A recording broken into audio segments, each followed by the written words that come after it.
Buenas tardes. Buenas tardes a los que estamos aquí en la sala y buenas tardes a quienes nos acompañan en línea.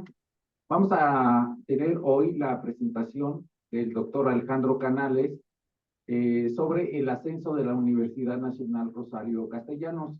Recordamos que fue el semestre pasado que tuvimos aquí a la rectora de la universidad que nos dio pues una panorámica amplia de lo que era el modelo de la que ahora es la Universidad Nacional Rosario Castellanos. Y bueno, pues de entonces para acá han sucedido varias cosas. Se han inaugurado sedes en varias entidades del país y bueno, hay una situación pues ahí de ver todos los cambios que ha habido y bueno, de eso creo que va a hablar Alejandro. Así que sin más, le paso el micrófono. Gracias, Alejandro. No, gracias a ti, Armando, y buena tarde a todas y a todos. A ver, creo que nos... Acércate un poco. Okay. En realidad, esta presentación la tendría que haber hecho hace como 2 sesiones antes, pero pues no pude, por diferentes razones no pude. Y hoy, y la verdad es que también yo quería concluir un paper sobre esto, pero tampoco lo concluí. Entonces, lo que les presento es como los ejes generales, algún avance de este tema de la Universidad Nacional Rosario Castellanos. Yo espero que a mediados del mes próximo tenga ya el paper. Y lo que quiero compartir con ustedes son 3 puntos, básicamente, que es el origen del proyecto que al comienzo se llamó Instituto de Estudios Superiores Rosario Castellanos, el modelo que plantea, el modelo educativo, y luego cómo es que pasó de ser un instituto de estudios superiores a ser una universidad nacional. Y esto en un lapso pues relativamente corto, digamos 5 años. En 5 años pasó de una universidad local a una universidad nacional con todo el contexto que fue particularmente del sexenio anterior y el comienzo de este. Entonces, bueno, esos son los 3 puntos que quisiera plantearles y comentar con ustedes. Muchas cosas son preliminares y me gustaría comenzar destacando por qué es importante analizar un proyecto como este, el proyecto de la Rosario Castellanos. Creo que hay como diferentes posiciones respecto a por qué se instauran o por qué se crean las instituciones de educación superior. Evidentemente, como el más obvio, evidente, es porque satisfacen una necesidad. Hay una baja cobertura y hace falta más oportunidades de educación superior. Pero en realidad, si uno ve cómo se instauran los proyectos, en realidad las justificaciones son de muy diversa naturaleza y muchas son por voluntades personales, por coyunturas políticas, por presiones del mercado laboral, por ejemplo, o lo que se interpreta como presiones del mercado laboral. Por ejemplo, las universidades tecnológicas. En el caso de la Ciudad de México, pues la última fue la de la Universidad de la Ciudad de México, por ejemplo, ¿no? Pues con una cosa muy personal, satisfaciendo un poco esta cosa de un perfil de estudiante. En fin, son muchas y muy variadas las razones por las que se instauran nuevas instituciones o se reforman las existentes. Y pues como que sí vale la pena ver cuál es la argumentación o la justificación que hay de un proyecto como este, de la Rosario Castellanos. Mucho más razones estructurales o personales o de coyuntura política. Y eso que decía hace un rato, lo más sorprendente fue como la rapidez con la que se escaló a nivel nacional un proyecto de esta naturaleza. Entonces, creo que al menos por esos tres aspectos vale la pena. Y el último es porque pues, va a tener un impacto.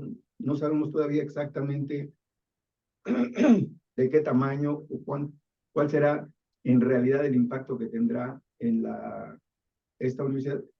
En mi opinión, creo que va a ser muy importante este impacto que va a tener.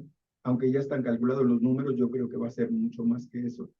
Y creo que por el modelo y por las características, vale la pena analizar un proyecto como este.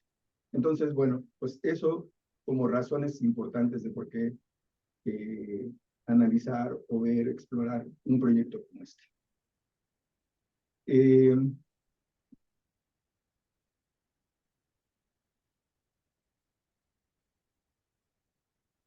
El Instituto de Estudios Superiores Rosario Castellanos, como lo recuerdan, fue creado en el 2019.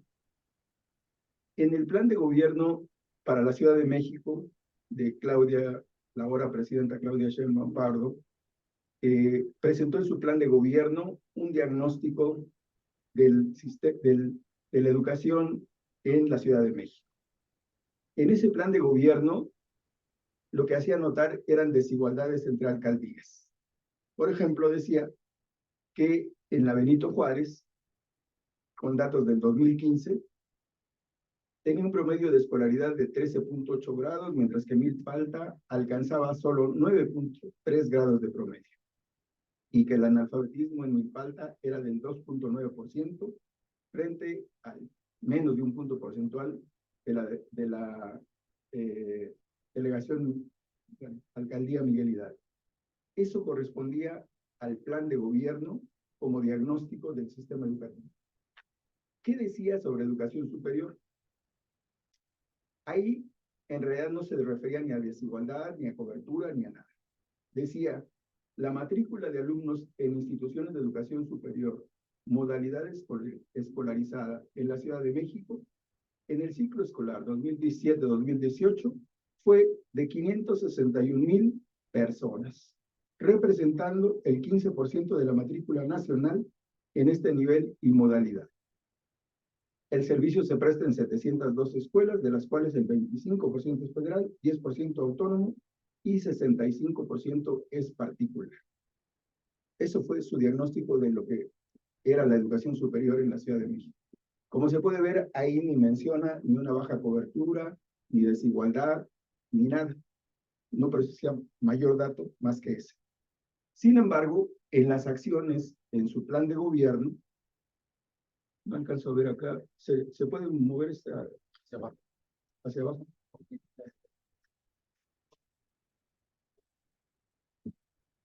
Lo de arriba. Y a ver cómo le hago para pasar hacia arriba. Ok, ya está. Gracias. Ok. Como objetivo general en el plan de gobierno, contribuir a la efectividad del derecho a la educación desde el nivel inicial hasta el superior. Y acciones. Entre otras iniciativas se planteó que en ese tiempo no eran las universidades Benito Juárez, eran las escuelas de Morena, unos planteles. Dice, colaborar con la construcción de una decena de instituciones de educación superior, lo que después serían las universidades para el bienestar Benito Juárez García. Y ahí planteó la creación del Instituto de Educación Superior Pública Rosario Castellanos. Ahí dice 5 planteles, pero en realidad eran 2 planteles, que había 3 que estaban con posibilidad de convertirse en sedes del Instituto de Estudios Superior Rosario Castellanos.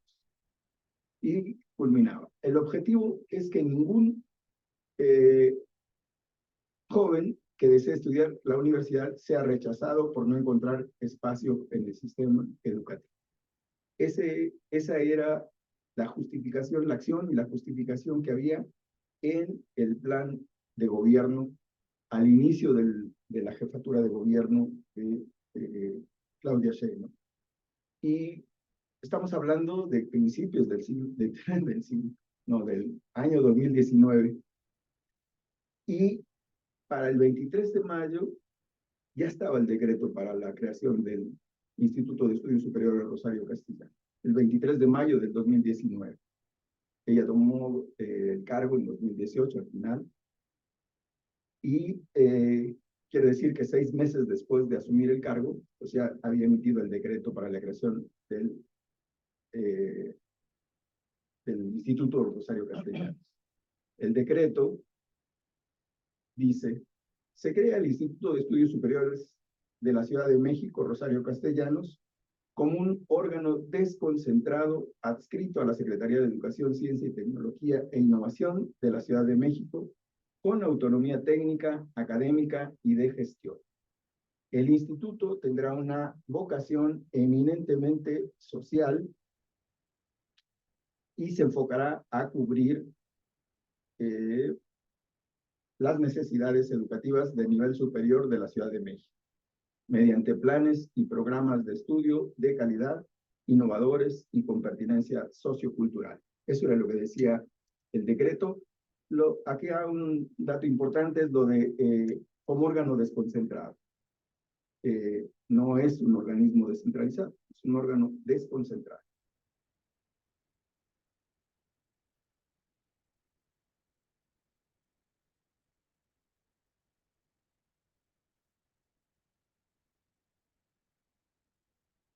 ¿Quiere pasar?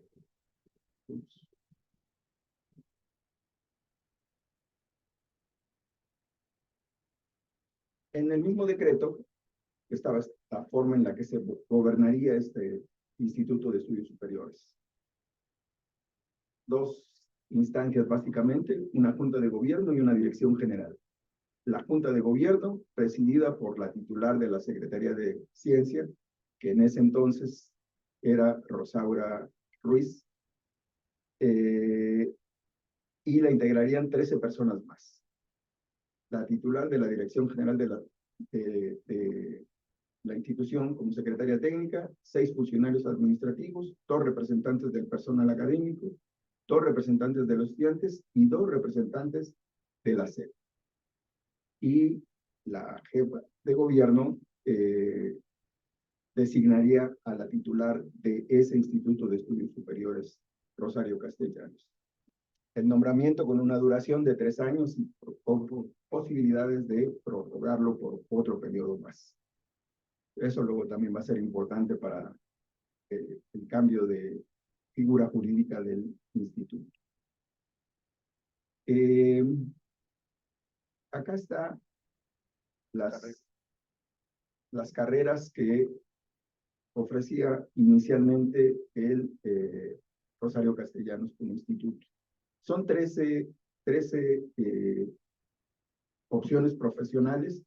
Ahí en la primera columna, donde dice registrados, son el total de alumnos, como nos lo explicó cuando vino Almazochi, que tiene 2 fases, ¿no? Una de primero registro, luego les hacen un examen, un curso, y luego pasan a la segunda fase, y al final los inscritos. Entonces, la primera columna de registrados, que son 13,232 que se registraron en ese primer, dice 2019-2, pero era el segundo semestre, 13,000, de los cuales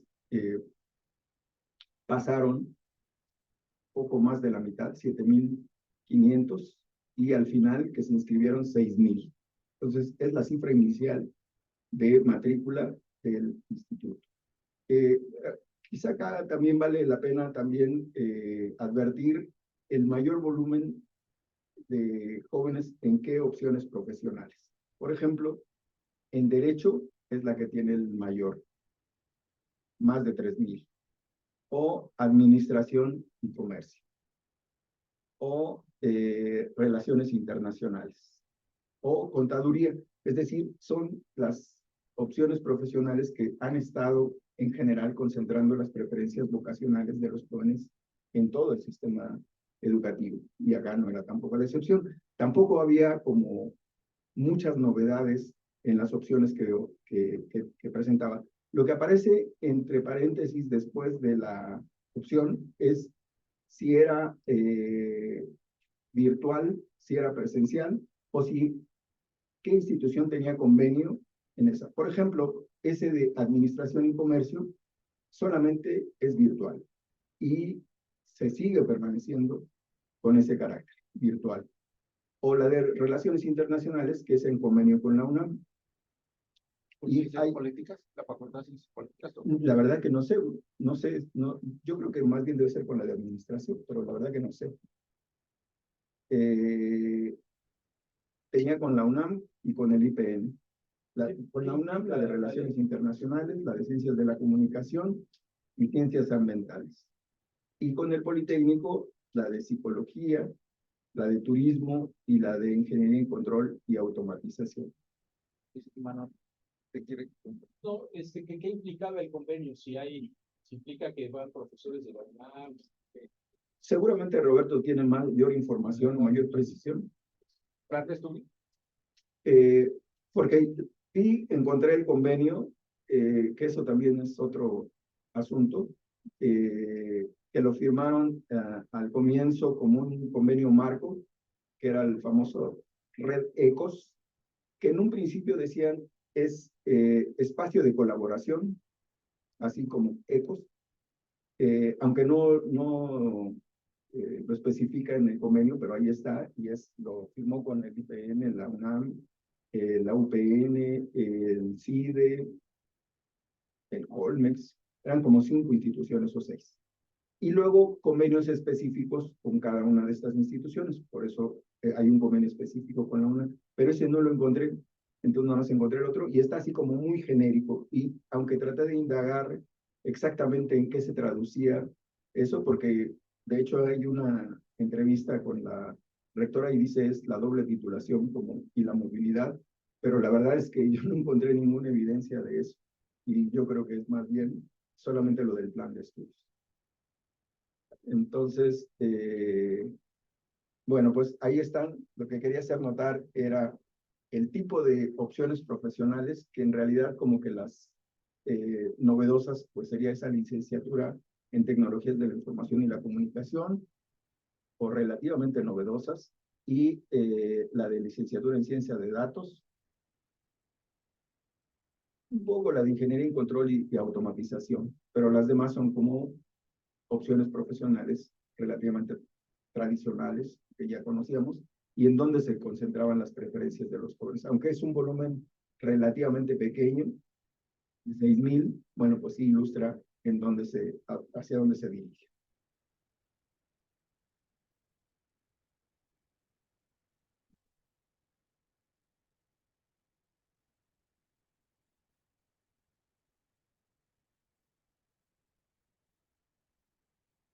Bueno, es lo que les decía, que la colaboración de la UNAM y del Politécnico estaba parada en el convenio marco que firmaron con el gobierno de la Ciudad de México y diversas instituciones capitalinas.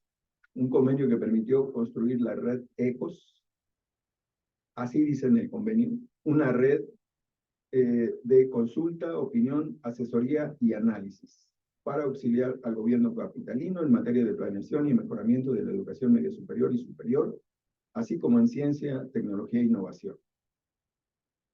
La red, se estableció en el documento oficial, sería un órgano institucional del gobierno de la Ciudad de México, presidida por la persona titular de la Secretaría de Educación Local, y permitiría impulsar programas conjuntos como movilidad estudiantil, programas de estudio y estancias académicas, entre otras actividades.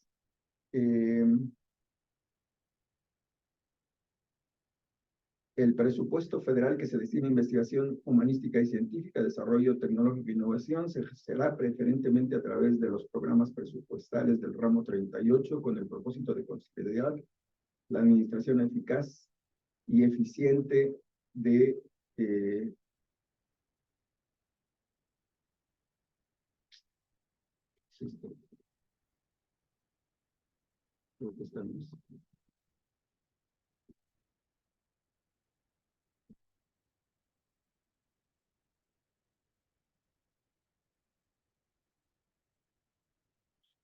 creo que me equivoqué.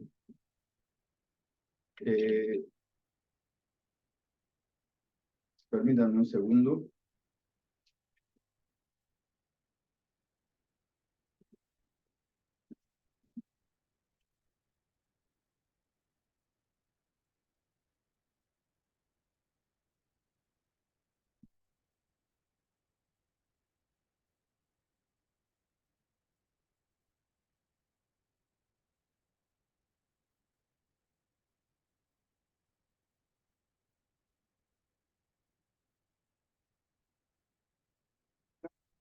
Pues yo creo que sí, puede ser que otro archivo.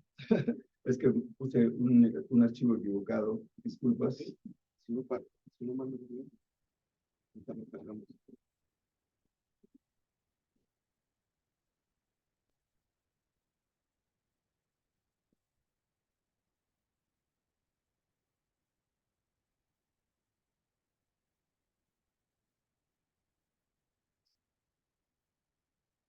Puede ser pues 30, 10, 25. Sí. Ah, ya te lo mandé tu web. Sí. ¿Es el mismo? No, bueno.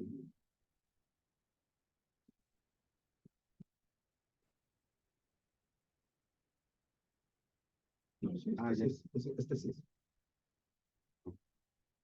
Se llama igual, ¿no? Yo creo que sí.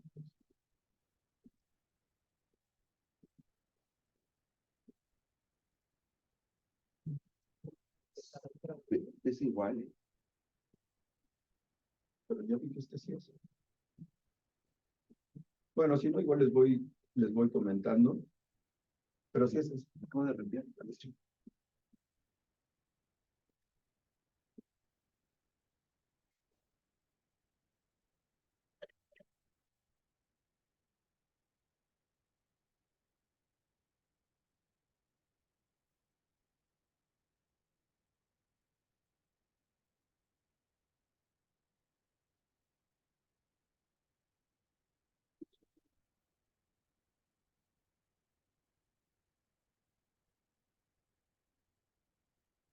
Cinco diapositivas. No, sí es el mismo. Sí es el archivo que teníamos. Solamente esa lámina no es. La lámina que está.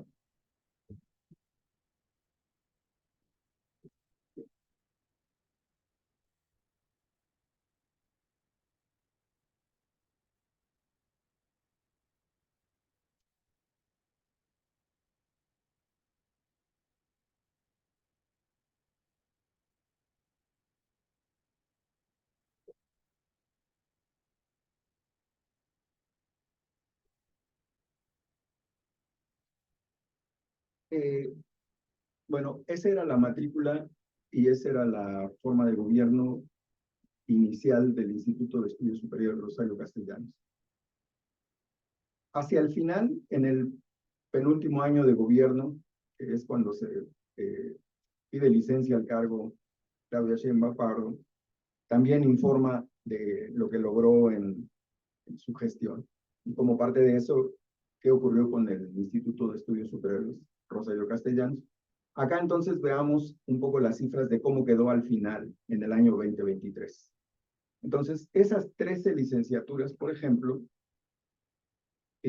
ya para el 2023 ya estaba mucho más perfilado la modalidad en la que se impartía. Por ejemplo, en la primera columna, que luego lo vamos a ver cuando hablemos del modelo, que es, lo denominaron presencial híbrida, y era el mayor número, 8 licenciaturas, como la ingeniería en control y automatización, ciencias ambientales para zonas urbanas, ciencia de datos para negocios, ciencias de la comunicación, derecho y seguridad ciudadana, desarrollo comunitario para zonas metropolitanas, urbanismo y hay otra más. Y las que en el 2019 solamente eran a distancia, se siguieron conservando esas 3. Administración y comercio, mercadotecnia y ventas, y la de tecnologías de la información y la comunicación. Y esas 5 de la tercera columna, que se imparten tanto en modalidad a distancia como en presencial híbrida, que son la de Contaduría y Finanzas, Derecho y Criminología, Psicología, Relaciones Internacionales, Humanidades y Narrativas. Respecto de las 13 iniciales, en realidad lo que hicieron fue un poco desagregar, por ejemplo, Derecho. Derecho que además de Seguridad Ciudadana, por ejemplo, y Criminología. La novedosa era la 5, que se imparten ambas modalidades, que es la de Humanidades y Narrativas Multimedia. Tiene como una mayor propensión a, bueno, 3 opciones profesionales sobre desarrollo urbano o zonas metropolitanas, etcétera. Pero digamos, esa es la oferta que en el 2023 tenía el Instituto de Estudios Superiores Rosario Castellanos. Y el número ya tenía para el 2023, sí ya tenía 5 sedes y los 6,000 alumnos que tenían inicialmente, pues ya eran 38,000. La octava carrera, la número 8, que se impartía en presencial e híbrida, era Economía y Desarrollo Sustentable. Entonces, 5 sedes y 38,000 alumnos. Pues era una base chiquita, la de 6,000, 38,000, pues sí tenía. Y ahí todavía todas las sedes están en la Ciudad de México. Ahí todavía sí. Y esta es la matrícula por carrera. Lo de arriba, en la primera columna, que es lo de PH, es presencial híbrida. Lo de total a distancia, que solamente es a distancia. El total, hombres y mujeres, y el total. Igual, no varió la concentración de alumnos conforme el tipo de opciones profesionales. La mayor parte se sigue concentrando, digo, son ya 38,000, pero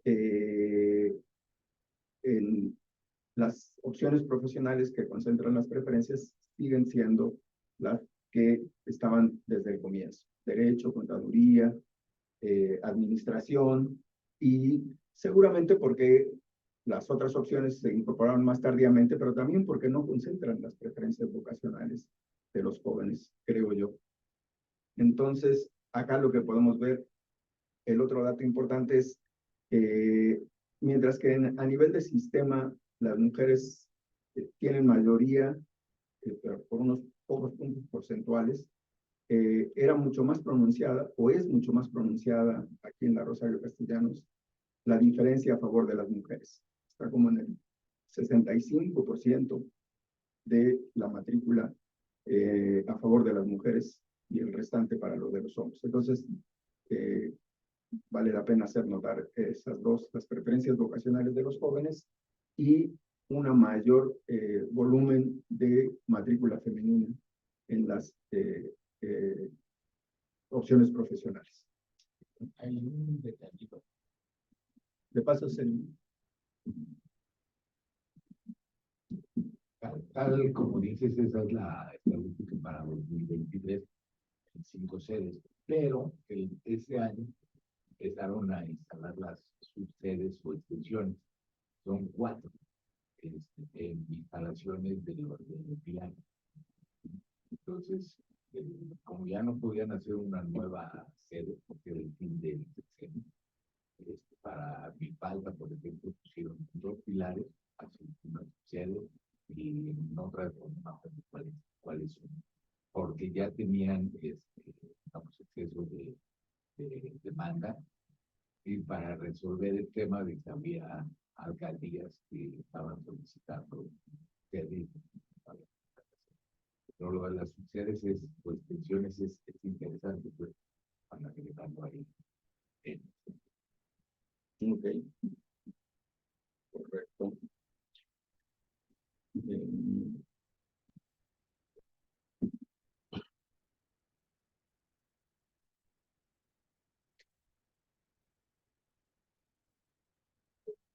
Y bueno, pues esto que les decía. En las cifras Derecho y Criminología se sigue manteniendo con 4,000 y Derecho en ambas opciones, igual que tiene el mayor volumen, 4,200. Entonces, bueno, nada más era para hacer notar eso.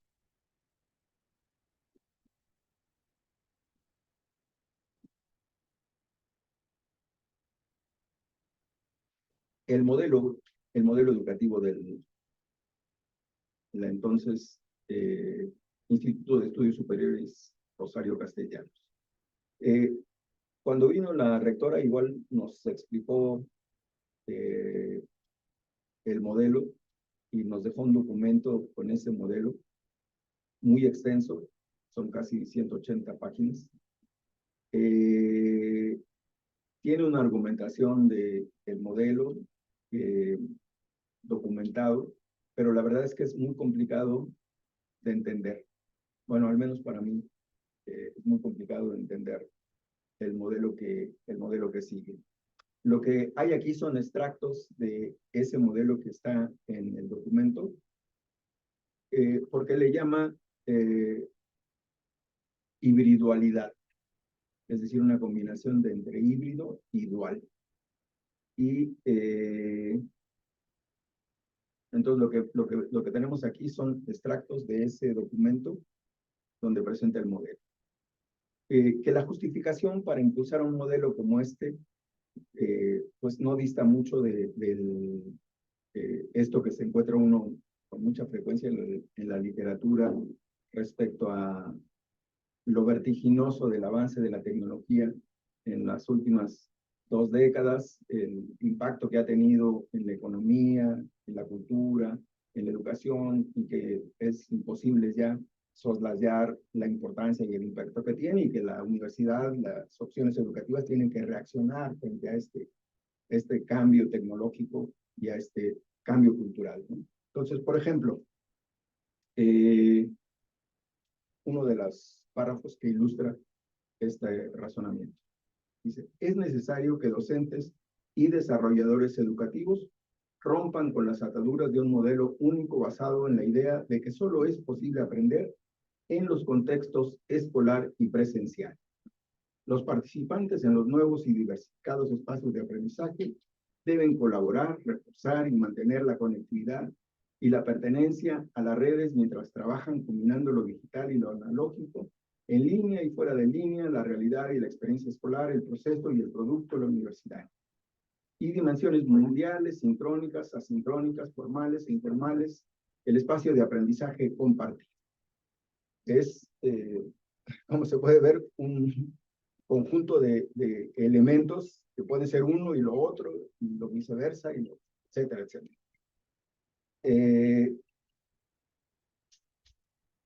Creo que se puede resumir un poco esa idea en la búsqueda de una convergencia entre lo presencial y lo virtual a distancia.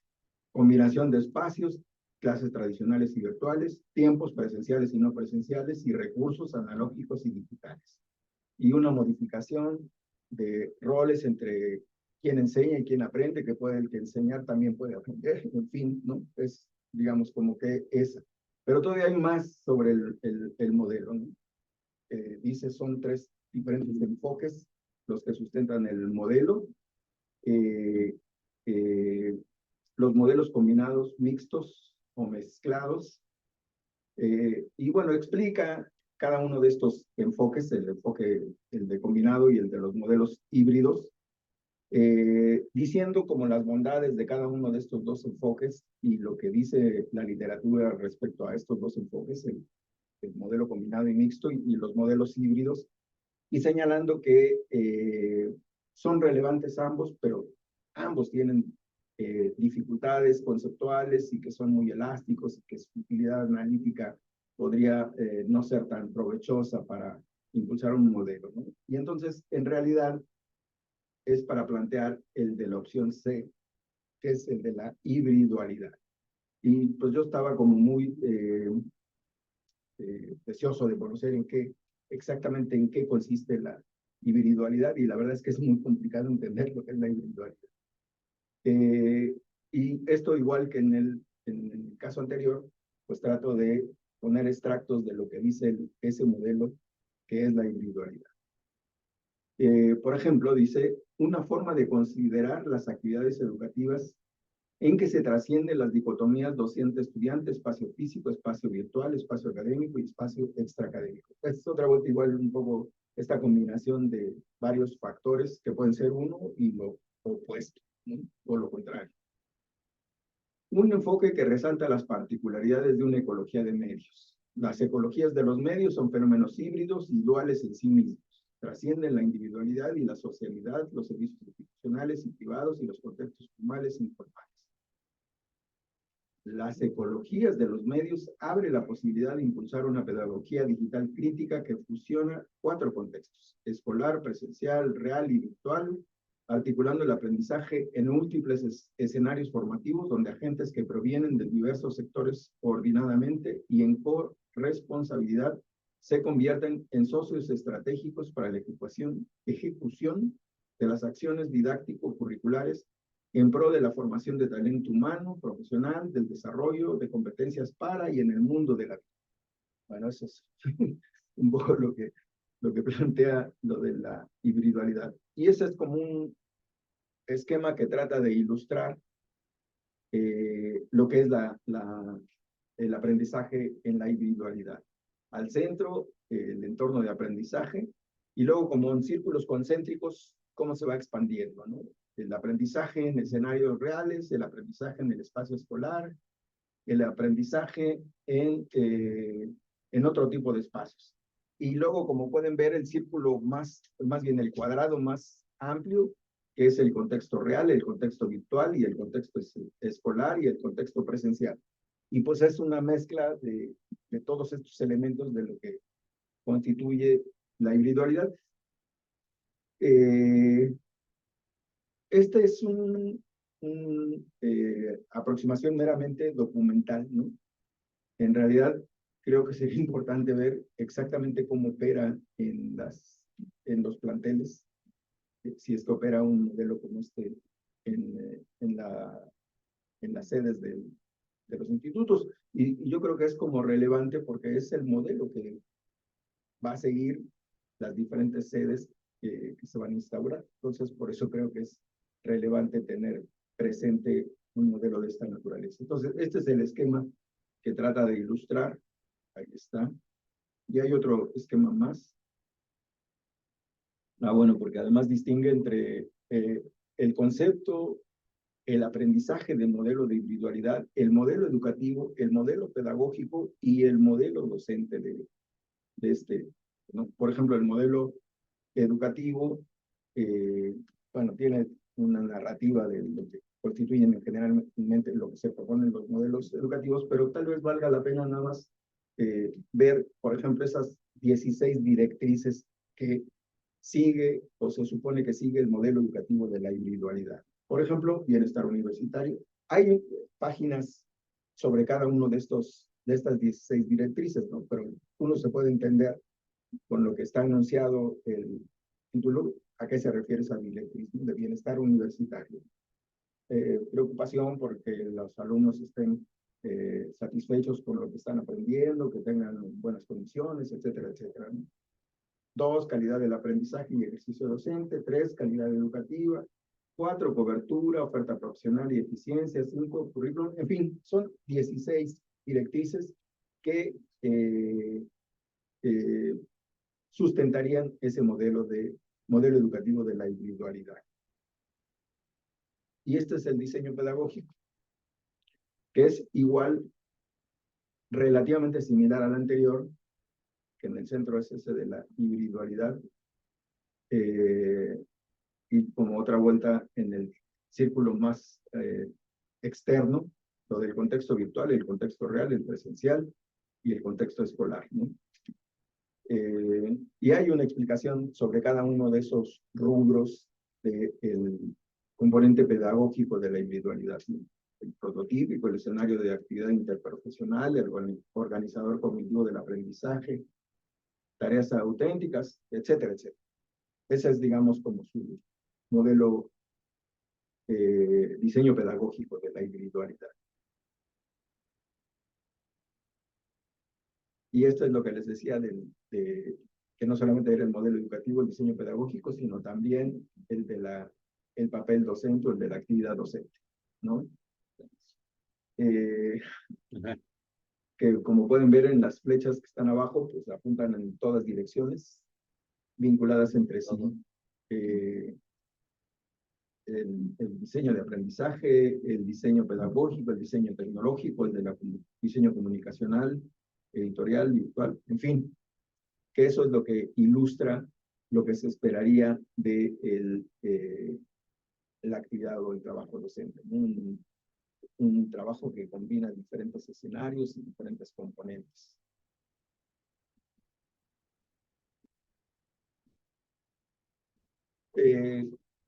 Dicho sea así, a grandes rasgos, el modelo educativo en el que se sustenta el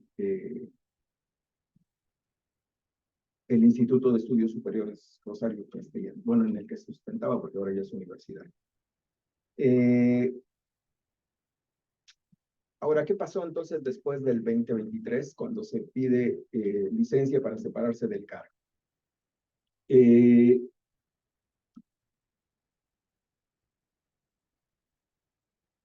El paso de instituto a universidad en realidad fue o formó parte de la armonización de la ley de educación de la Ciudad de México respecto al marco normativo, porque para esa fecha, pues obviamente ya había cambiado el artículo 3º constitucional, la Ley General de Educación y la Ley General de Educación Superior. Entonces, como ocurrió en la mayor parte de entidades federativas que armonizaron sus leyes, pues también en la Ciudad de México se propuso armonizar la ley de la Ciudad de México con respecto a ese marco normativo, y como parte de esa armonización estaba la reforma de pasar de Instituto de Estudios Superiores a Universidad Rosario Castellanos.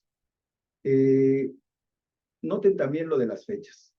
El proyecto fue presentado por la entonces jefa de gobierno el 28 de marzo. Es decir, 2 meses antes de que pidiera licencia para separarse del cargo, que era cuando se fue a la campaña por la presidencia de la República.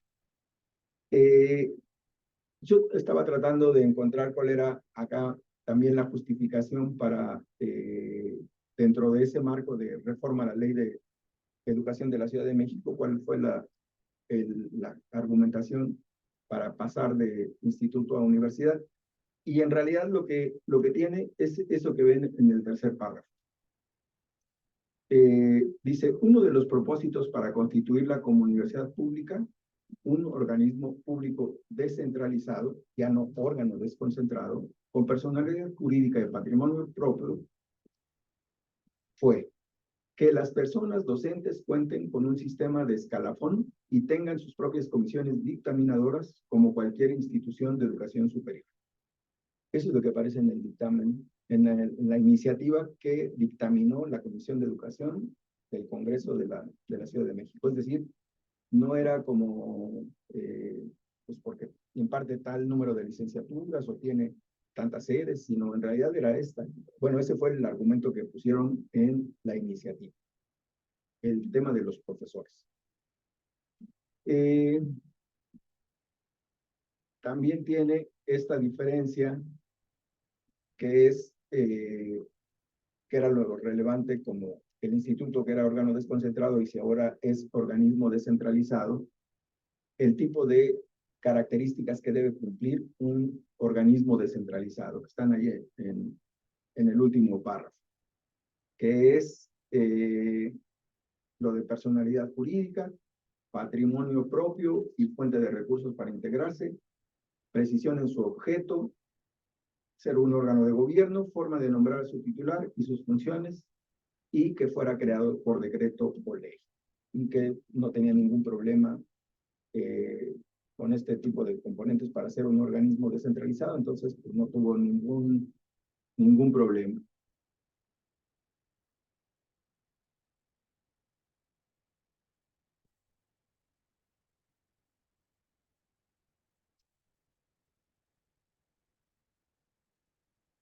Y pues 2 meses después, poco más de 2 meses después de que fue ingresada la iniciativa de ley, fue aprobada la transformación de instituto a universidad. Eso que aparece entre comillas es de una de las diputadas, que es, por cierto, hermana de la magistrada del pueblo. En su argumentación de por qué había que aprobar el dictamen, anotó eso. El paso de un instituto a universidad, dice, tiene incluso una ventaja para consolidar este proyecto universitario, porque podrá tener posibilidades de contar con recursos federales de manera permanente. Y la iniciativa, pues sin gran dificultad, pasó con 42 votos a favor, ninguno en contra y 8 abstenciones. Y el decreto apareció el 15 de junio. Entonces, noten que de marzo a junio estuvo la iniciativa y el 15 de junio se publica el decreto, que es, por cierto, un día antes de la separación del cargo de la entonces jefa de gobierno, que se separó el 16 de junio. No te creas que pasó tan fácil.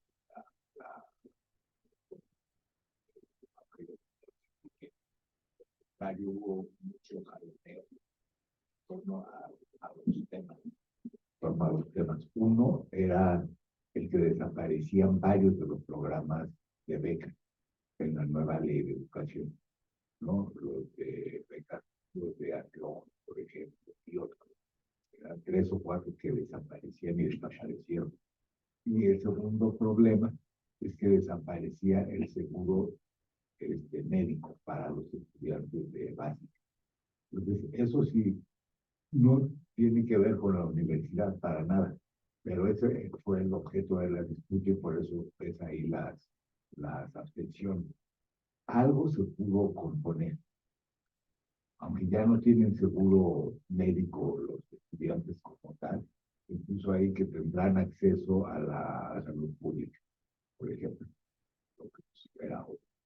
Y de los programas de becas, pues se explicó que iba a existir la beca de secundaria, que ya existe y que ya iba a pasar a la primaria. Entonces, esos eran los temas. Sí tiene mucho que ver, incluso antes de la ley de educación de la ciudad, que se había creado la otra universidad, la UNISAL, la Universidad para la Salud. Entonces, eso parecía un desequilibrio, que una fuera universidad, la de la salud, que se creó más bien por iniciativa de la presidencia, y la otra quedara como un instituto. Entonces, ¿por qué no? Si ya una es universidad, pongamos la universidad también a la otra. Así de, no hay mucha racionalidad, eso fue básicamente el tema en ese momento, el 2022. Sí, o sea, sí revisé la versión estenográfica de la sesión y efectivamente sí había como polémica de los diputados de oposición respecto a algunos de los programas, pero en realidad para el caso del paso del instituto a universidad, en realidad como que la única cosa fue el impacto presupuestal, ¿no? Que dijo, bueno, pues si es eso, tendría que reflejarse en el presupuesto y no se ve que eso vaya a ocurrir, ¿no? Entonces, como que realmente no hubo gran discusión sobre eso, ¿no? Entonces, sobre la universidad. Y efectivamente, como era armonizar toda la ley de educación de la Ciudad de México, sí tenía que incluir todo este tipo de componentes y de programas, porque forman parte de lo del sistema educativo, también del sistema educativo local, ¿no?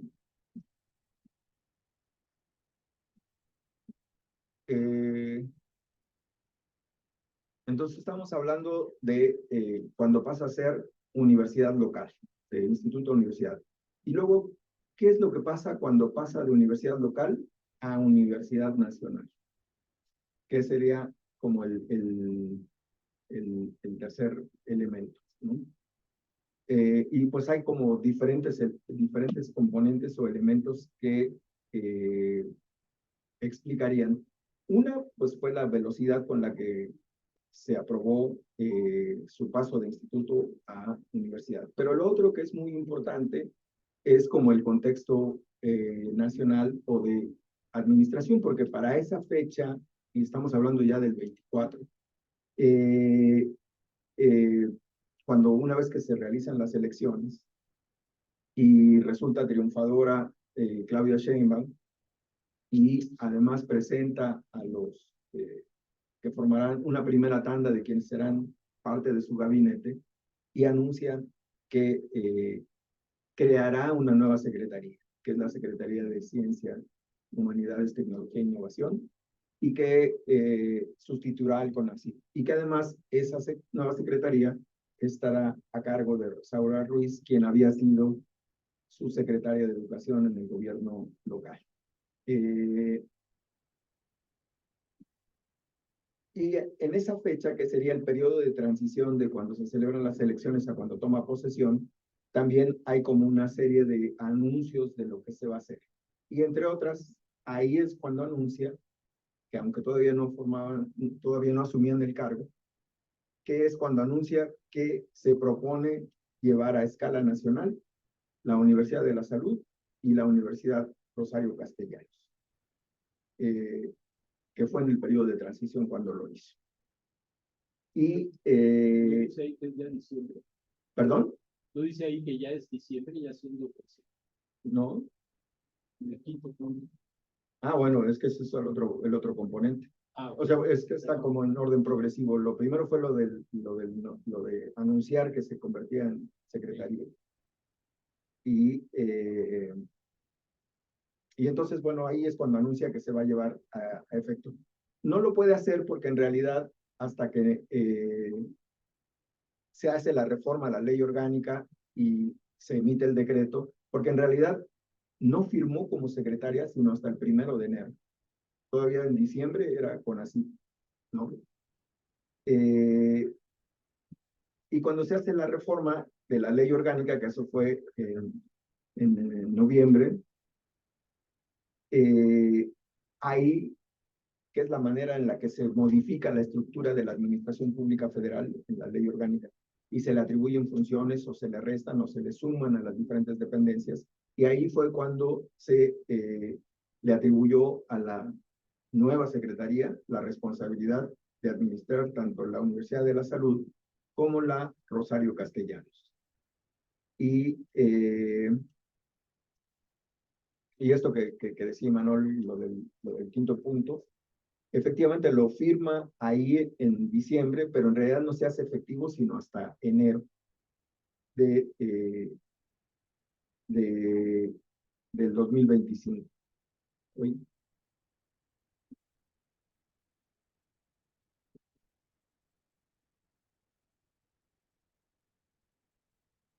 Y también cuál sería lo que aparece como justificación de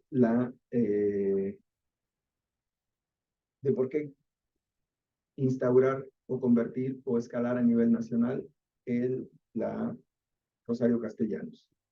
Y el párrafo como con mayor justificación de eso está en los considerandos del decreto, y es eso que tienen ahí. Una consolidación institucional que posibilite que su modelo se eleve a rango nacional para favorecer las oportunidades de las y los jóvenes que aspiran a formarse como profesionistas en nuestro país. Eso fue como la justificación de tal. Y pues lo que se puede advertir es en realidad pues, la coyuntura política y la voluntad personal en el impulso a un proyecto de esta naturaleza, ¿no?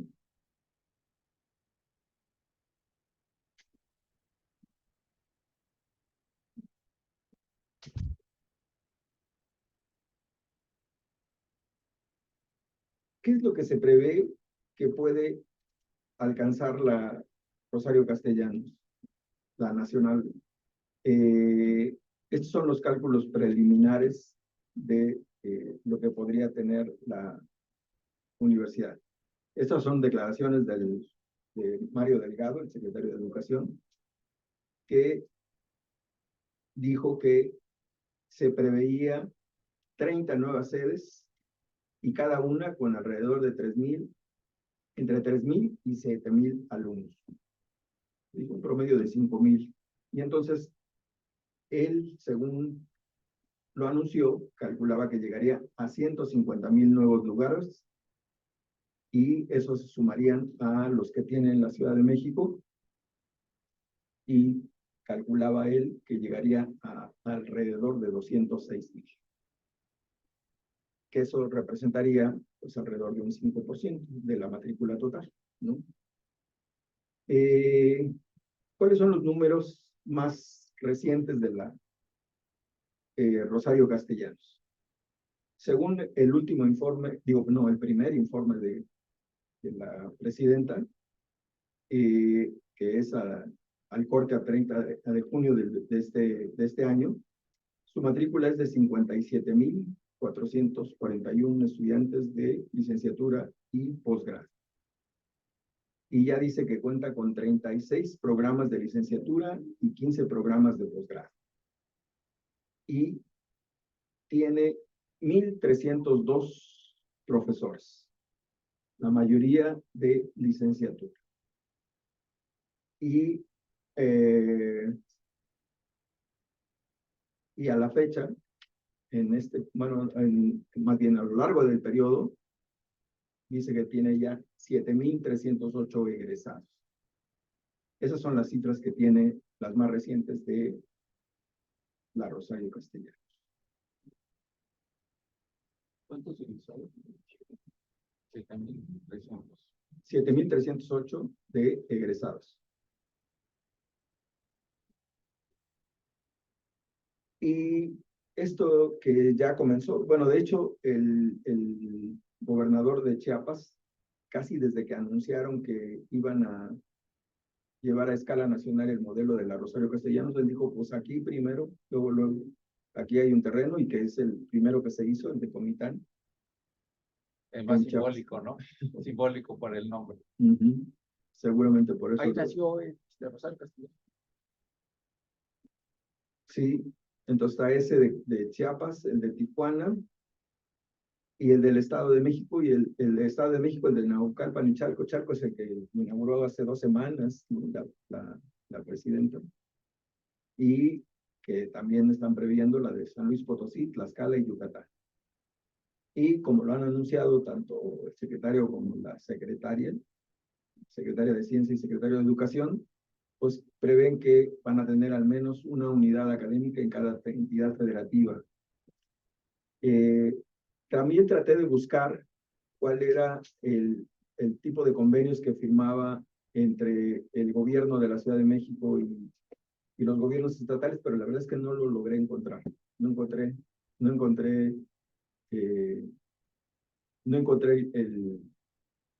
un convenio, un ejemplo de convenio.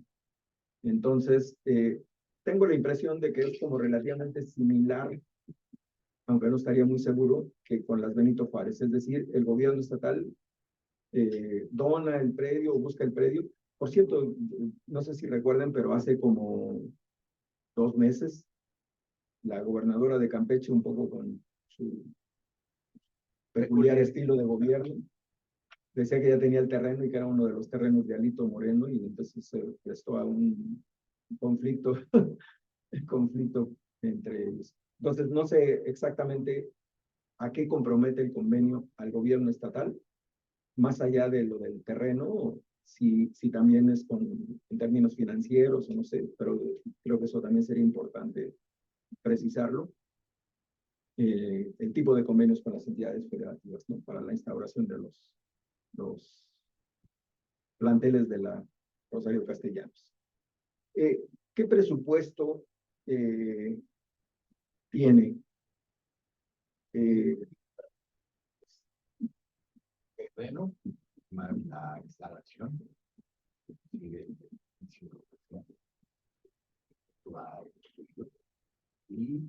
otras cosas. La nómina no, pero sí gastos de contratación. O sea, puede ser parte menos la nómina. Sí, eso. Okay. el presupuesto, en el año 2023 tenía, que era solamente en el caso de como universidad local, 523.766.000 pesos. Ese era el presupuesto en el año 2023. Para este año, según lo está en el informe de gobierno, son 1,000 millones de pesos, y también se prevé para el año próximo, pues una cantidad similar, de 1,000 millones de pesos, que dicho sea de paso es equivalente al de las Benito Juárez, ¿no? En términos de cantidad que se presupuesta para el sistema. Esos son como los números de la institución. ¿Cuáles son las perspectivas? Bueno, eso que les decía al comienzo, mi impresión por el modelo, por la escala, es que va a tener un crecimiento mayor al previsto. Y creo que va a tener importancia por la modalidad que está adoptando de educación a distancia e híbrida, que le da una mayor capacidad de atención a la oferta. Entonces creo que va a sobrepasar el número de sedes y también el número de alumnos que tiene previsto. Que era de los 200,000, ¿no? Que más o menos tenían previsto. Y esto que comentaba cuando veíamos lo del modelo de individualidad, pues va a ser un modelo que me imagino que se seguirá bajo el mismo molde adoptado en la Ciudad de México a escala nacional. Entonces creo que sí es importante lo de precisar la naturaleza o las características de ese modelo educativo y bueno, y efectivamente, pues ver qué características adopta en cada entidad federativa. En tercer lugar, lo de las opciones profesionales. Lo que vimos es en dónde se concentraban en la Ciudad de México las preferencias vocacionales y el tipo de opciones que daba la universidad. Y si esto se replicará a nivel nacional en cada entidad, o habrá qué tipo de variaciones, o habrá mayor desagregación de las especialidades profesionales o no. Que ese es como otro tema. Tengo la impresión de que en realidad se va a mantener más o menos con el mismo tipo de oferta educativa. Y el tema del financiamiento, creo que ese sería el principal problema que tendría o que enfrentaría, que limitaría el crecimiento, que pues lo que ya sabemos que los recursos son escasos y cada vez son más escasos, y creo que todavía se va a poner peor. Entonces creo que pues se la va a tener que arreglar con ese monto de presupuesto, y yo no creo que vaya a variar mucho en los próximos años de esa cantidad que le asignaron este año y el año próximo. Yo creo que va a ser igual o relativamente similar la cantidad, aunque sí va a crecer más y va a demandar más recursos, pero creo que no va a haber mayor. Quinto punto, lo de la gestión transversal. Creo que es un asunto que también igual tiene que ver con la administración pública federal y la forma en la que está operando, que ya venía desde la administración anterior, y que, pues, como todos sabemos, las Benito Juárez se gobernaron aparte del sector educativo y sin rendir cuentas en realidad prácticamente a nadie.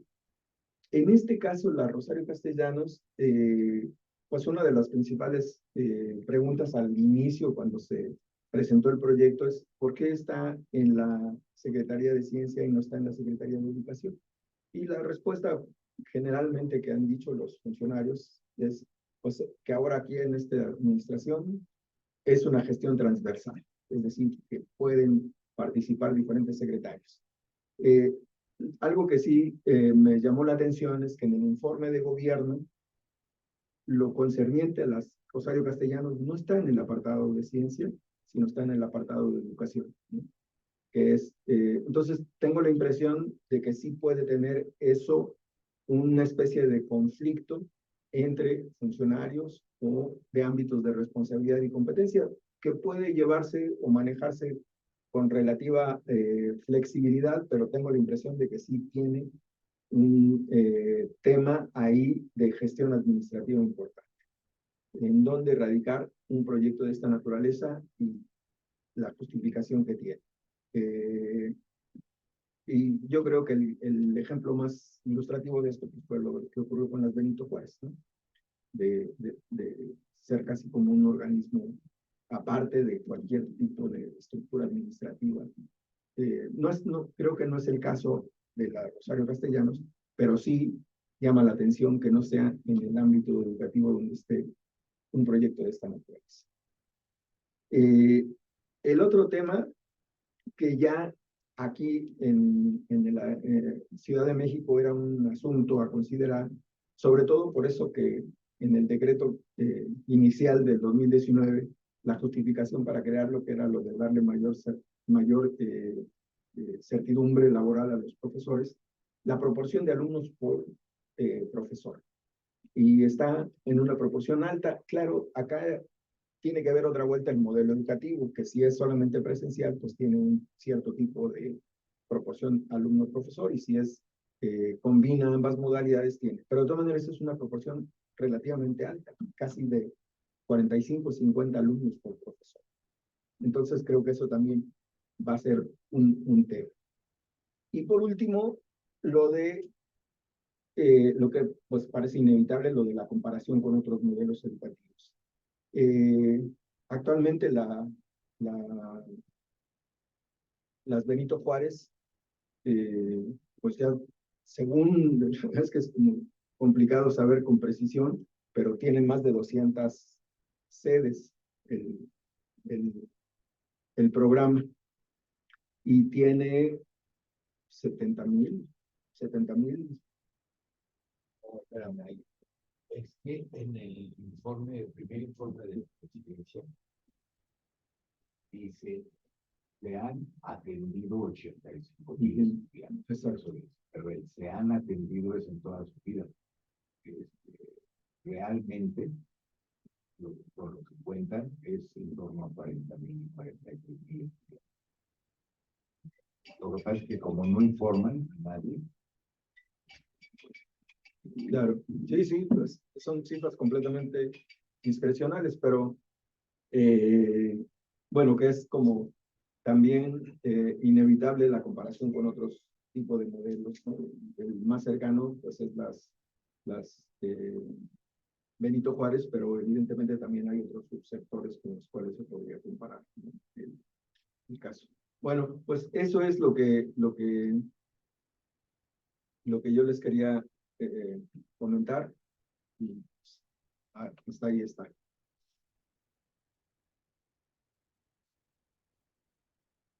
Pásame. Sí, perdón. Muchas gracias Alejandro, pues muy ilustrativa tu exposición de la situación que guarda desde los orígenes hasta pues su desarrollo actual, esta nueva propuesta de universidad. Seguramente habrá comentarios, preguntas, así que ¿quién quiere hacer algún comentario, alguna pregunta? Manuel, por ahí tienes el micrófono. Gracias, Ale. Está bien interesante este tema y para seguirle ahí la pista bien. Primero, una cosa que creo que sería importante mostrar es cómo la primera versión del Instituto Rosario Castellanos en realidad parte de varias instituciones que había creado Mancera, ¿no? No lo tengo muy claro, pero era una escuela como de contaduría, o no me acuerdo si una de derecho, como institutos en la Ciudad de México. Entonces, había que dar cuenta de esa parte, de que en realidad la primera acción, porque además va en favor de tu argumento, de cómo crece muy rápido a partir de una cosa muy pequeña que existía, ¿no? Que eran estas escuelas de Mancera y que de repente las agrupan y dicen que es un instituto y que ha dado un salto cualitativo, cuando en realidad lo único que hacen es centralizar la administración, etc. Luego una parte que creo que vale la pena analizar, ¿no? Que sería una especie de argumento como de la gran coartada, que explica el crecimiento muy rápido. Y es, dices tú que si es voluntad personal nada más, o una especie de capricho de la presidenta y de su relación con Rosaura, yo creo que no es que lo hayan diseñado así de origen, pero de repente les resulta como una buena estrategia para acallar una especie de exigencia que sería más o menos natural, entre comillas, natural, que es, se esperaría de una presidenta universitaria, de trayectoria universitaria, de familia universitaria, de militancia universitaria, un compromiso con la educación superior. Y entonces la creación de una universidad nacional que va a crecer muy rápido, que tiene un modelo educativo muy innovador que nadie entiende, ¿no? Pero que además resulta muy barato, porque es a distancia, pero de repente lo de a distancia se presenta como un gran avance, no como un sustituto, sino es que aquí les estamos dando la hiper, ¿cómo es? La innovación, ¿no? Hibridualidad virtual que les permite interactuar y aprender y enseñar al mismo tiempo y todo esto. 118 cuartillas de rollo, ¿no? Para presentar un supuesto compromiso y un proyecto nacional. En esa dirección me parece algunas preguntas muy importantes, ¿no? ¿Cómo está el costo por alumno? Sería relativamente fácil de seguir, ¿no? Segundo, una parte que creo que sería muy importante en tu trabajo. ¿Cuál es el tipo de académicos que contratan? Porque al final tú dices que se va a comparar con otros modelos. Uno es las Benito Juárez, otro podría ser la UACM, ¿no? Donde la idea de la UACM era personal académico de tiempo completo, la gran mayoría. Y efectivamente arrancó y ha funcionado más o menos así, que haya tenido ahora contrataciones por horas, pero entonces la composición del personal académico, a mi juicio, nos da un argumento en términos de qué tan universidad es la universidad, ¿no? Porque además se habla de que ahí en algunos de los textos que citaste, de que hacen investigación y todo eso, o sea, con puro personal por horas, está muy complicado, ¿no? Y bueno, básicamente serían esas, hay de las formas de gobierno, ¿no? Ya de manera muy llamativa reproduce una estructura, no sé si se mantiene esta misma estructura cuando pasa de instituto a universidad y a universidad nacional, de una junta de gobierno que es básicamente de administradores, ¿no? Con una levísima representación estudiantil y magisterial, y nombramiento de autoridades por el Ejecutivo, ¿no? Sin ningún tipo de vida colegiada, ni de, incluso el argumento que se daba ahí de comisiones dictaminadoras para el ingreso del personal académico, el escalafón, ¿qué hay de esa parte? ¿Está en construcción? ¿Hay alguna propuesta? ¿O está operando básicamente lo que la gente que conocimos nosotros que empezó a dar clases ahí, era toda contratada por honorarios por tiempo muy limitado? En fin, ahí las dejo para seguirle reflexionando. Gracias, Ale.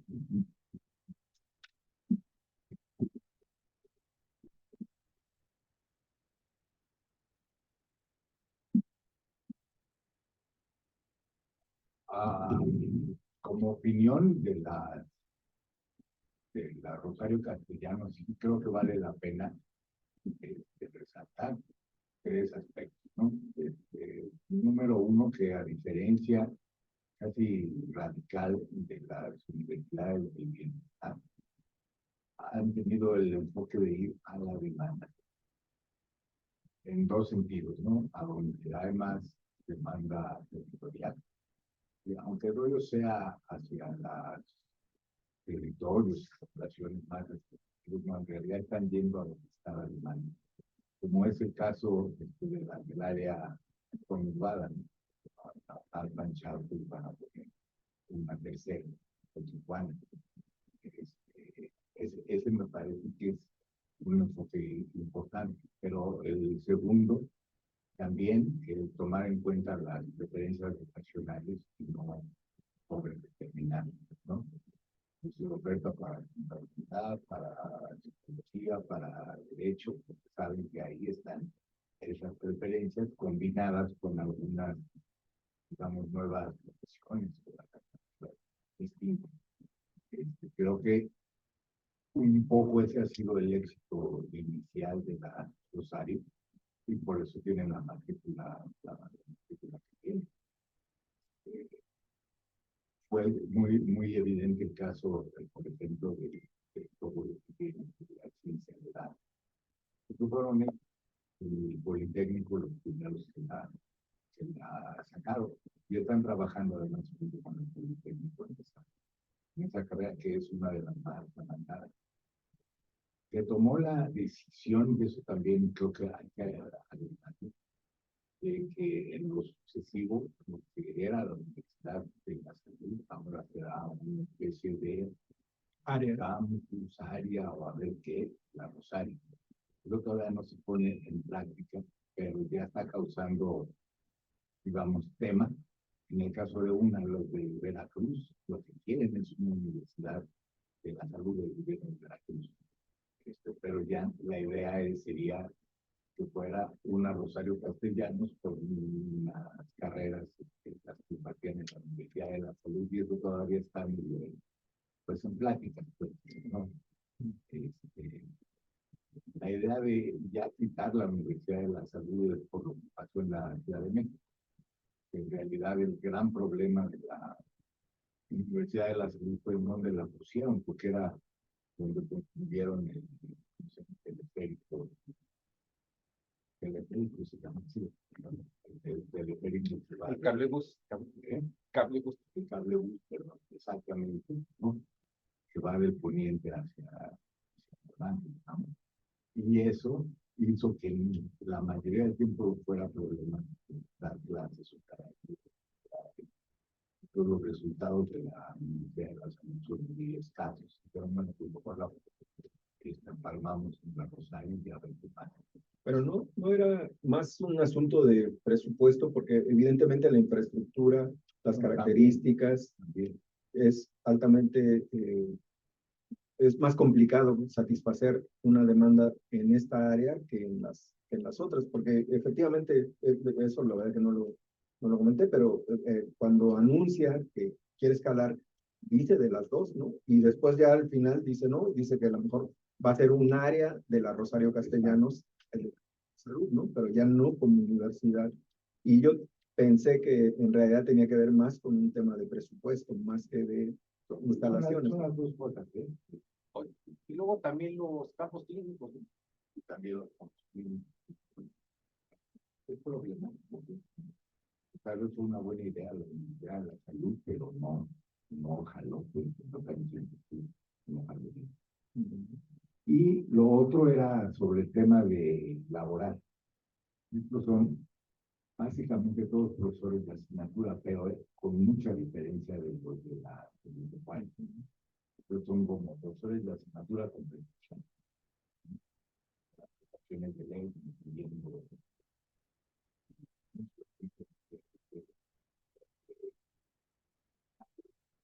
que no ocurre para nada. Y además en condiciones de estabilidad laboral mucho mayores. A gusto del objetivo de toda la general. Y por último, otra diferencia muy importante es que en la Rosario sí ha habido esta preocupación por informar datos que están en la 911, ya están en 910. En cambio, saber cualquier dato de la Benito Juárez es verdaderamente un problema, porque es una danza de datos, ¿no? Y si uno va ahorita al portal de la Benito Juárez, ya no hay ningún dato de ningún tipo. Hay eso así como comentario. Sí, sí, sí. No, sí.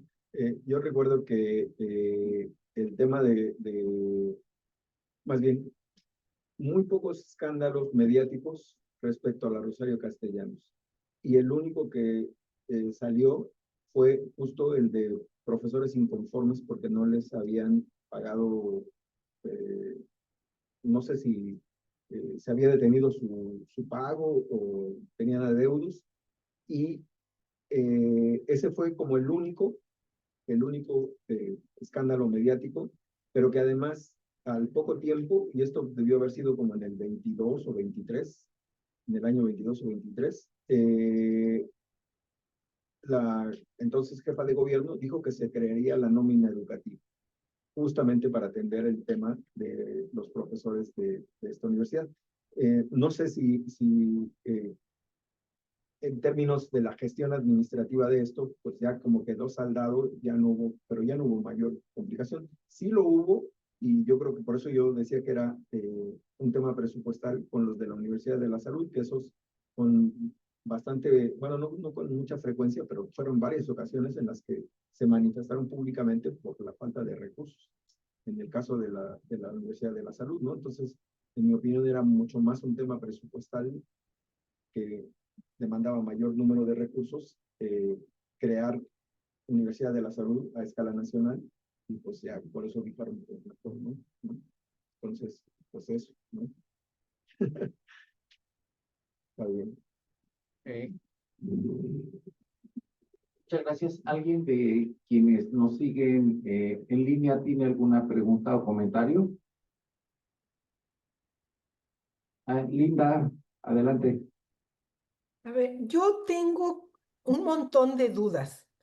Aquí en Yucatán, en septiembre se anunció la creación de una Rosario Castellanos en Canacín y todavía no tiene sede, sino que está operando en una sede alterna mientras se construye. Yucatán es muy particular en términos de lo que es local y de lo que viene de fuera. Una de las cosas que corre aquí, y no sé si así es completamente, porque no lo he investigado, solamente es de periódico mi información, es que es el Distrito Federal el que plantea los contenidos de los planes de estudio. Y hay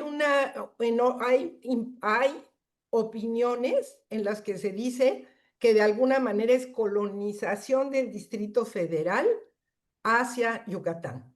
Entonces, no sé cómo se está metiendo lo local dentro de la planeación educativa. No sé cómo lo están haciendo, cómo se está planteando y sobre todo cómo se está difundiendo este tema. La segunda cosa que me parece muy loca es que no es una universidad pública, sino claramente una universidad gubernamental, ¿no? Entonces, en ese sentido, ¿cuáles serían las diferencias? Porque en realidad, al no ser una universidad pública, esta universidad se orienta más a lo social, o sea, por las necesidades del individuo y del mercado, o sea, más desde la empleabilidad que desde las necesidades que antes se hablaba tanto, ¿no? De las necesidades nacionales, etcétera. Y la otra construcción también es, pero para nada, la autonomía. Ahí sí hay un modelo claramente de nada autónomo, ¿no? Más bien gubernamental. Pero son preguntas que me surgen de lo que tú expusiste, no de una sabiduría de haber estudiado. Entonces, me gustaría que me comentaras el tema de lo público, el tema de lo autónomo y el tema de la construcción de la cultura local, o cuando menos de contenidos locales, desde la Ciudad de México. Pues la verdad es que, como les comentaba, traté de localizar un convenio con alguna de las entidades federativas, sobre todo para ver en qué términos estaba puesta la responsabilidad y la competencia del gobierno estatal y del gobierno federal, pero no encontré, o más bien no lo pude localizar, no sé si esté disponible públicamente, pero yo no encontré ningún ejemplo de convenio como para ver en qué términos se establece la cooperación entre ambas entidades. Pero déjame decirte una cosa, Ale, es que aquí lo que se dice no se dice federal, se dice Ciudad de México. Sí, pues sí, la centralización, por eso, ¿no? Entonces, pero digo, sea Ciudad de México, sea federal, como gobierno federal, lo cierto es que yo no he localizado ningún convenio y sí estoy tras la pista de tratar de ver las características de un convenio de esta naturaleza. Yo tengo la impresión, y eso es más intuitivo que otra cosa, que no va que la manera en la que se va a recuperar lo local, pues va a ser muy marginal, si no es que prácticamente inexistente, tal vez algún tipo de configuración de la oferta profesional, pero creo que lo local no va a tener cabida, porque, insisto, el tipo de opciones profesionales que se imparten desde el comienzo, creo que va a ser el molde para la mayoría y solamente se van a seleccionar algunas dependiendo del tipo de entidad federativa. A lo mejor igual alguna nueva opción profesional, pero no creo, la verdad, que vaya a tener mucha cabida esto. Y sobre lo público y lo autónomo, pues no es una universidad autónoma, o sea, es una universidad nacional, ¿no? Y fue creada por decreto y con finalidades específicas. Entonces, yo no sé si vaya en algún punto a ser autónoma, la verdad que no lo creo. Creo que va a seguir convirtiéndose en va a seguir siendo universidad no autónoma y dependiente efectivamente del gobierno federal. Entonces, ahí no le veo mayor eh, cosa que vaya a modificarse, al menos no creo, en el corto plazo. Y si hay los recursos y si sigue creciendo como pienso que va a ocurrir, pues a lo mejor, no sé, en algún otro punto cuando cambien las autoridades gubernamentales y esto pueda modificarse, pero ahorita yo digo, pues, se va a mantener de la misma manera en la que está. Y las directrices las va a poner el gobierno federal y el gobierno central. Y el molde va a ser el modelo educativo que se ensayó en la Ciudad de México y ese va a ser el modelo, ¿no? Ese es lo que yo creo. No sé si quieren agregar algo más acá. Yo una cosa más, nada más como comentario, es que cuando ve uno el perfil de los y las estudiantes que ingresan a la ENES Mérida respecto a los que recientemente están acaba de empezar en septiembre, aquí en Canacín, es completamente diferente.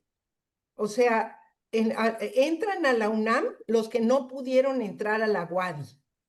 Ah, ok. ¿No? Y entran a esta, o cuando menos entraron en esta primera promoción, personas que en realidad vienen de pueblos. Son Las que entran diferentes. a la ENES, A la INES entran, bueno, entran sobre de todo los el de la perfil de las, UNAM, entran sobre todo porque tiene un alto porcentaje de personas que vienen de la UNAM, del CCH sobre todo, y de la prepa. Sin embargo, los que vienen de Yucatán son básicamente los que no entraron a la UADY. Ahí están esas cifras en los libros que les mandé.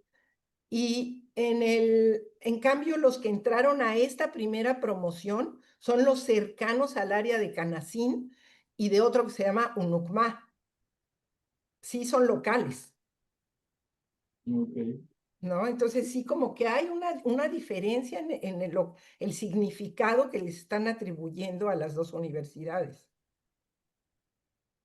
Sí, pues como Pero, identidades diferentes, ¿no? sí, pero bueno, es nada más como comentario, ¿no? Sí, claro, claro.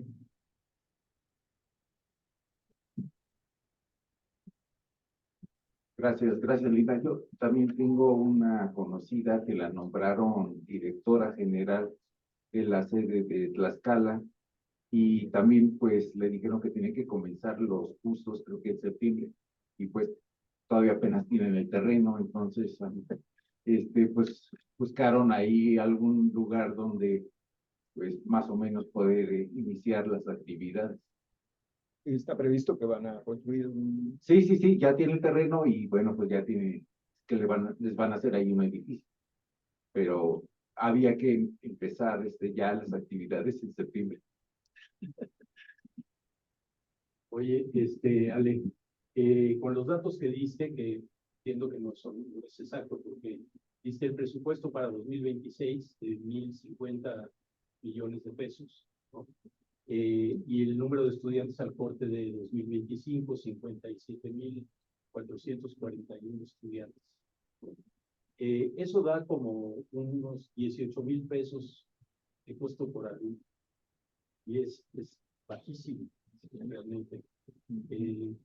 No, comentábamos ahorita, no tengo claro cuál sería la media nacional, pero anda en un rango entre que va de 30 en unas, dice Roberto, y hasta 100 en otras, y aquí está en 18, o sea que para ver qué tanta diferencia hay con las Benito Juárez también, porque cuando tú hablas con alguien de la CECITI, pues, con la secretaria, con gente del gobierno, te presentan la Rosario Castellanos como si fuera un proyecto, ¿no? O sea, hubo una conferencia de Rosaura con el Ministerio de Ciencia en España, ¿no? Y el primer logro que ella resumió es la Rosario Castellanos, un nuevo modelo educativo, una universidad con una capacidad de atención muy amplia, que combina lo presencial con la educación a distancia. O sea, en ese sentido es que yo decía que hay ahí una construcción discursiva muy fuerte, pues, ¿no? Y si tú les dices, bueno, es que no hay política de educación superior, dicen, ¿cómo no? Tenemos la Universidad Rosario Castellanos y las mini credenciales de la subsecretaría. Sí.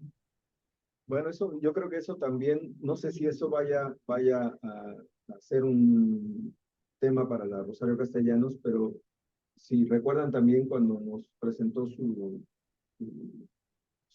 esquema, Carlos Iván Moreno, insistió bastante en el tema de las microcredenciales, y yo creo que ese va a ser uno de las formas en las que se ampliará la certificación de muchos jóvenes y que habrá, seguramente eso inflará bastante lo de las cifras, ¿no? Y yo tengo la impresión de que eso también puede ser un componente importante para la Rosario Castellanos a nivel nacional, ¿no? Lo de las microcredenciales. No sé si va a continuar, por eso yo digo que el tema del modelo educativo es importante en el caso de, bueno, de cualquier institución educativa, pero en este en especial, justo por eso, porque al tratar de combinar lo de lo presencial con lo virtual, creo que una posibilidad va a ser esa de la certificación con microcredenciales. Y se va a alcanzar un alto porcentaje, pero pues la forma de enseñanza y la formación profesional pues va a estar complicada, ¿no? Fíjate que ese tema, que puede que lo trajeran Carlos Iván y Ricardo Villanueva, cuando estuvimos en Estados Unidos haciendo el doctorado, que estaba Claudia haciendo el suyo y estábamos nosotros, teníamos un grupo de compañeros muy cercanos con los que hacíamos política, que estudiaban en los community colleges de la zona de San José y el Valle del Silicón. ¿Tú conociste a Ben Garza, Armando? Sí, cómo no. Entonces, esa idea de educación para el trabajo, que era como dual, porque tú desde un community college puedes entrar a la Universidad de California de manera más o menos automática, cumpliendo ciertos requisitos. Pero cada curso que tú llevas te otorga una credencial, ¿no? Llevas un curso de redes y entonces eres un especialista en redes de cierto tipo, Ethernet, ¿no? O un especialista en respaldo de datos. Casi cada curso trimestral que llevas te da calificación que tiene un efecto salarial en el empleo. Entonces, una educación para el trabajo en una condición muy particular. Lo conocimos muy bien, nos llamaba mucho la atención, lo platicamos muchas veces. Yo creo que es algo que Claudia trae metido más o menos en la cabeza. Y entonces, y que puede venir de ahí. Ahora, el punto es que el mercado laboral mexicano no premia las microcredenciales de esa manera, ¿no? Entonces tú puedes poner microcredenciales tantas como quieres, puedes ponerle por minuto que pase en el aula o en la computadora y le das una credencial y no tiene ningún efecto para nada. Menos quizás la parte simbólica que Manuel ha recalcado mucho sobre las Benito Juárez, ¿no? Esa cosa de yo fui a la universidad y tengo un título universitario, aunque sabemos las limitaciones que tienen estos títulos, ¿no? En fin, ahí no es un comentario de por dónde puede venir esa política. Okay. Pues muy bien. ¿Alguna otra pregunta o comentario? No. Bueno, si no... Yo quiero preguntar una cosa, nada más. Adelante, Lina. Además de las Benito Juárez, está la Universidad del Mar y además las de la Salud. O sea, ¿saben algo de la Universidad del Mar? Que aquí también se abrió el gobierno de la Ciudad de México. Bueno, el federal. No, bueno, yo no sé.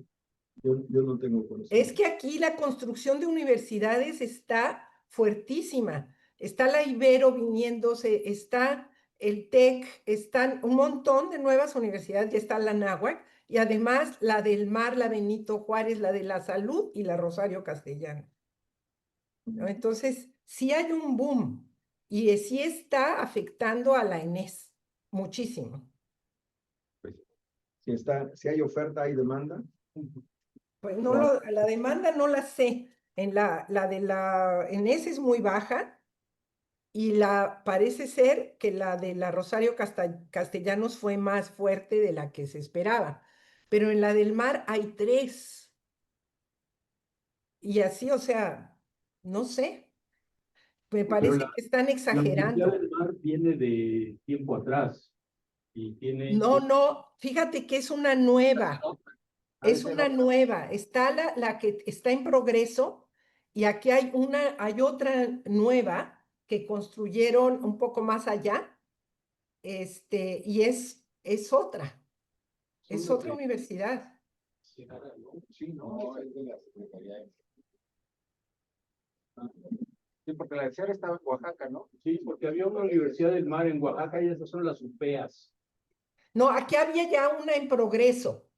Ya. Y ahora hicieron una nueva que está más para allá, no me acuerdo cómo se llama el municipio, pero está yendo hacia Río Lagartos. Y bueno, son diferentes. La primera se llama Universidad del Mar y esta también, pero parece ser, yo tengo un amigo que es almirante y dice que no es la misma. No sé, pero lo que sí es cierto es que están construyendo una universidad, independientemente de que sea la misma o no. Edificios grandes, visibles, y el Estado se está llenando de bastante infraestructura educativa. Sí hay una transformación. Entonces, bueno, habrá que darle seguimiento a Yucatán, pero sí hay muchísima. Y además, bueno, aquí la educación pública no es muy querida, les gustan más la universidad privada, ¿no?